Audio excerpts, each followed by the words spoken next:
Nah, hal ini dapat kita nilai dari data yang dikeluarkan oleh Badan Pusat Statistik. Jika pada Maret tahun 2019 itu kemiskinan kita masih di atas 17%, maka pada bulan September tahun 2022 itu angka tersebut sudah menjadi 16,23%. Apakah penurunan ini dikatakan sebagai suatu percepatan atau biasa-biasa saja? Nah, untuk menilai hal tersebut, maka kita harus ada pembanding. Misalnya dengan periode yang sama pada 5 tahun sebelumnya. Nah, tadi dari penurunan tersebut berarti kan 3,5 tahun Maret 2022 sampai 2019 sampai dengan September 2022 itu penurunan yang terjadi adalah 1,46%. Nah, ini jika dibandingkan dengan periode yang sama pada tahun sebelumnya, pada periode sebelumnya, yaitu Maret 2014 sampai September 2017, maka itu sekitar 170% lebih tinggi. Karena pada periode yang sama di masa lalu, penurunan kemiskinan hanya terjadi sebesar 0,8%. Kita juga bisa lihat bahwa pada masa pemerintahan saat ini, itu penurunan jumlah orang miskin juga terjadi. Dari di atas 300.000 menjadi hanya sekitar 290 ribuan. Nah, pada periode yang sama, walaupun terjadi penurunan 0,8% yang tadi kita sebutkan pada tahun sebelumnya, orang miskin tidak mengalami penurunan. Orang miskin tetap mengalami kenaikan. Nah, dari referensi-referensi ini, kita harus berbesar hati dapat menyatakan bahwa pada masa saat ini memang terjadi percepatan penurunan kemiskinan.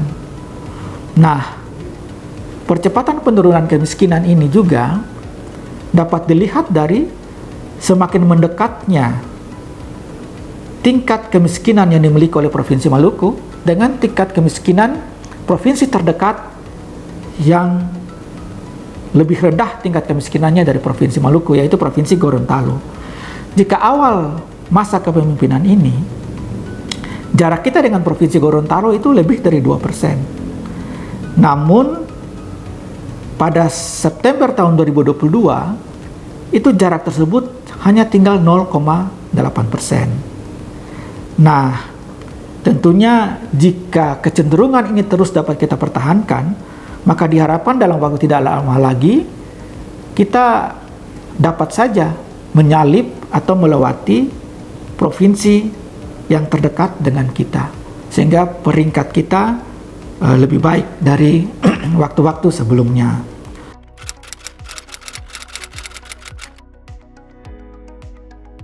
Padahal kita ingat bahwa masa pemerintahan saat ini diawali dengan menghadapi kesulitan yang luar biasa, yaitu gempa bumi, dengan seluruh ekses sosial yang ditimbulkannya, dengan pengungsian yang demikian dahsyat, gempa susulan yang demikian lama, yang belum selesai tuntas, sudah lagi terjadi pandemi COVID pada awal tahun 2020. Kita juga melakukan pengendalian terhadap faktor-faktor non-ekonomi, seperti mengendalikan faktor-faktor penyebab COVID, sehingga aktivitas ekonomi masyarakat tersebut dapat berjalan dengan baik, karena hampir semua masyarakat memiliki antibodi yang cukup baik.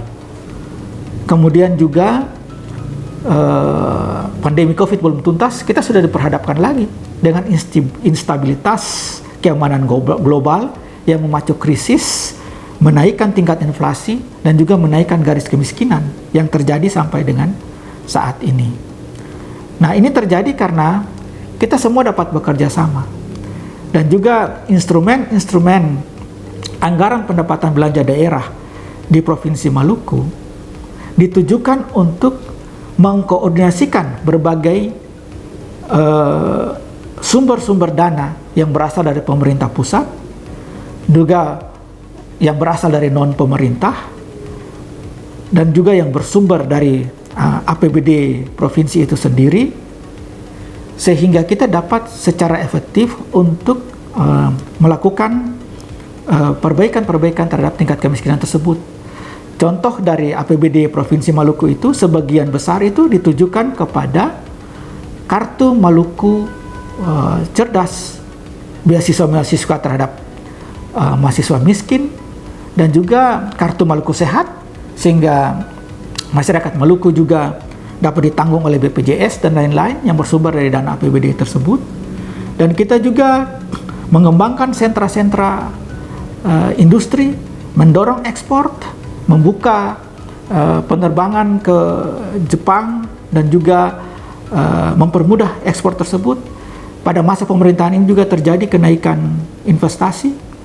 Kita juga membangun sentra-sentra produksi di berbagai tempat, mendorong perdagangan pala kelapa cengkeh yang diekspor ke berbagai negara, damar seperti yang kita ekspor baru saja ke Bangladesh dan India.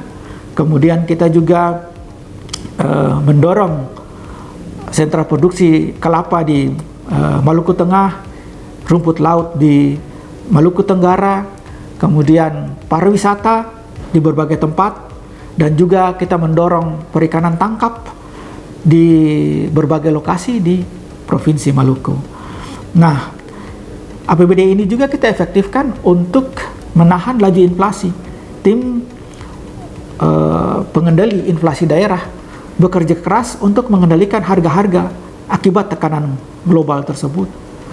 Nah, sekalipun harga-harga ini juga disebabkan oleh misalnya hal-hal yang sulit dikendalikan atau yang disebut dengan yang dikendalikan oleh peraturan-peraturan yang berasal dari luar Maluku, seperti kenaikan harga BBM yang kita sebut sebagai administered price itu, namun pengendalian terhadap volatile food itu kita lakukan dengan membuka sentra-sentra penghasil produksi yang juga menjaga stabilitas harga, dan juga melakukan perdagangan, hubungan-hubungan dengan distributor-distributor di luar Maluku, dan kemudian juga melakukan berbagai pengendalian di operasi-operasi pasar di seluruh titik di Provinsi Maluku. Nah, instrumen-instrumen inilah yang kemudian juga berkontribusi terhadap penurunan laju kemiskinan, termasuk bantuan-bantuan sosial melalui APBD, melalui OPD, dan juga melalui hibah-hibah yang diberikan kepada masyarakat Maluku. Nah, koordinasi-koordinasi melalui tim percepatan pembangunan ekonomi daerah dengan dana-dana APBN, dan juga yang sekitar 2 triliun, dan juga dengan berbagai lembaga-lembaga non-pemerintah seperti CSR, kita fokuskan untuk hal-hal tersebut.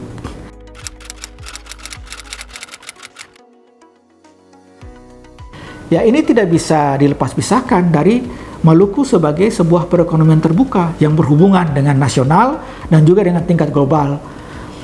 Perang Rusia dan Ukraina menyebabkan ketidakpastian global di tingkat keamanan yang mengakibatkan terganggunya rantai pasok ekonomi, perdagangan ekonomi dunia, dan juga mengakibatkan peningkatan harga-harga berbagai komoditas, yang juga akhirnya meningkatkan garis kemiskinan, karena garis kemiskinan itu dibentuk oleh harga-harga yang ada di tingkat masyarakat.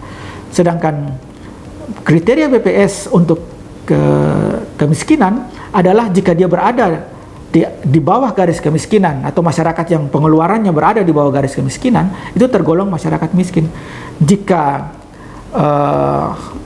garis kemiskinan tersebut karena inflasi dan krisis global tersebut terdorong cukup cepat,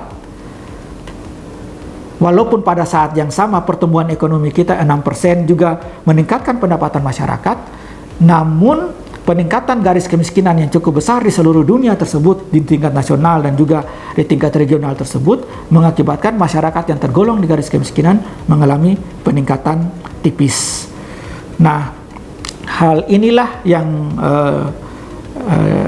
dapat kita jelaskan sehingga kita tetap sebagai masyarakat Maluku harus tetap berbangga dengan pencapaian-pencapaian yang sudah dicapai sejak awal sampai saat ini, percepatan-percepatan yang terjadi, dan juga kita juga menghadapi berbagai fenomena global dengan optimis, karena kita juga bisa menghadapi berbagai krisis-krisis yang terjadi sebelumnya dengan cukup baik.